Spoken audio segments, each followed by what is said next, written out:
নমস্কার বন্ধুরা, cook with dishes ফ্যামিলিতে সবাইকে জানাই স্বাগত। সামনেই পৌষ সংক্রান্তি, পিঠে পার্বণের দিন। সংক্রান্তি উপলক্ষে আগেই একটি পিঠে রেসিপি আপনাদের সঙ্গে শেয়ার করে নিয়েছি। যে সকল বন্ধুরা এখনও সেই রেসিপিটি দেখে উঠতে পারেননি তাদের জন্য রেসিপিটির লিঙ্ক ডেসক্রিপশন বক্সে দিয়ে দেব, আপনারা চাইলে দেখে নিতে পারবেন। আমি আজকেও একটি পিঠে রেসিপি আপনাদের সঙ্গে শেয়ার করে নিচ্ছি। আমাদের আজকের রেসিপি পাটিসাপটা পিঠে। তাহলে দেরি না করে দেখে নেওয়া যাক রেসিপিটি আমি কিভাবে বানিয়ে নিয়েছি। বন্ধুরা, নারকেলের পুর বা ছাই আমি আগেই তৈরি করে রেখেছিলাম। আমি কিভাবে নারকেলের পুর বা ছাই তৈরি করে নিই সেই ভিডিও আগেই আপনাদের সঙ্গে শেয়ার করে নিয়েছিলাম। যে সকল বন্ধুরা এখনও পর্যন্ত সেই ভিডিওটা দেখে উঠতে পারেননি তাদের জন্য ডেসক্রিপশন বক্সে লিঙ্কটা দিয়ে দেব, আপনারা চাইলে দেখে নিতে পারবেন। এখানে প্রথমেই একটি বড় পাত্র নিয়ে নিয়েছি, তার মধ্যে পরিমাণ মতো সুজি দিয়ে দিলাম। এবারে পরিমাণ মতো ময়দা দিয়ে দিচ্ছি। এবার পরিমাণ মতো কিছুটা চালের গুঁড়ো দিয়ে দিলাম।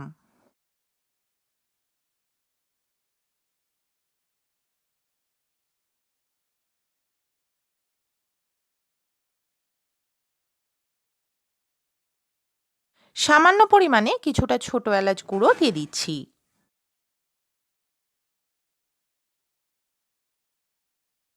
সমস্ত শুকনো উপকরণগুলো খুব ভালোভাবে মিশিয়ে নেব।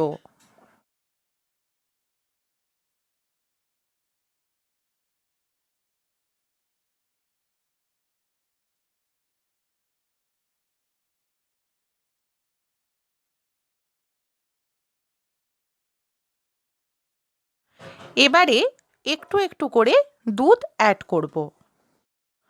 বন্ধুরা, এখানে আমরা দুধ দিয়ে ব্যাটারটা তৈরি করে নিচ্ছি, আপনারা চাইলে জল দিয়েও ব্যাটারটা তৈরি করে নিতে পারেন। দুধ দিয়ে ব্যাটারটা তৈরি করলে এই পিঠের স্বাদটা আরও বেশি বেড়ে যায়, সেই কারণে এখানে আমরা দুধ ব্যবহার করছি। দুধটা একেবারেই দিয়ে দেব না, অল্প অল্প করে দুধ দিয়ে ব্যাটারটা তৈরি করে নেব। ব্যাটারটা তৈরি করে নেওয়া হয়ে গেছে। এবারে আমরা সামান্য পরিমাণে কিছুটা খেজুরের গুড় দিয়ে দিচ্ছি। গুড়টা ব্যাটারের সঙ্গে খুব ভালোভাবে নেড়েচেড়ে মিশিয়ে নিচ্ছি। ব্যাটারের ঘনত্বটা আপনারা দেখেই বুঝতে পারছেন, খুব বেশি পাতলাও হয়নি আবার খুব বেশি ঘনও হয়নি। এবারে একটি ফ্রাইং প্যান গরম করে নিয়েছি, তার মধ্যে কিছুটা সাদা তেল ব্রাশ করে দিচ্ছি। আমাদের কাছে ব্রাশটা ছিল না বলে বেগুনের পেছন থেকে একটু ডাঁটিটা কেটে নিয়েছি, সেই ডাঁটিটা দিয়েই আমরা তেল বুলিয়ে নিচ্ছি ফ্রাইং প্যানে। এবারে যে ব্যাটার তৈরি করে রেখেছিলাম সেই ব্যাটার থেকে 1 হাতা ব্যাটার প্যানে দিয়ে দিলাম। ব্যাটারটা প্যানের চারিদিকে একটু ছড়িয়ে দিলাম। ব্যাটারের তলাটা একটু ফ্রাই হয়ে গেছে বুঝতেই পাচ্ছেন দেখে। এবারে ব্যাটারের ওপর থেকে কিছুটা নারকেলের যে পুর তৈরি করে রেখেছিলাম কিছুটা পুর দিয়ে দিলাম। এবারে আস্তে আস্তে ব্যাটারটা রোল করে নেব।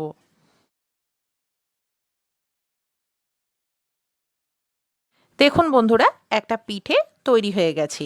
এইভাবেই আমরা বাকি পিঠেগুলো তৈরি করে নেব।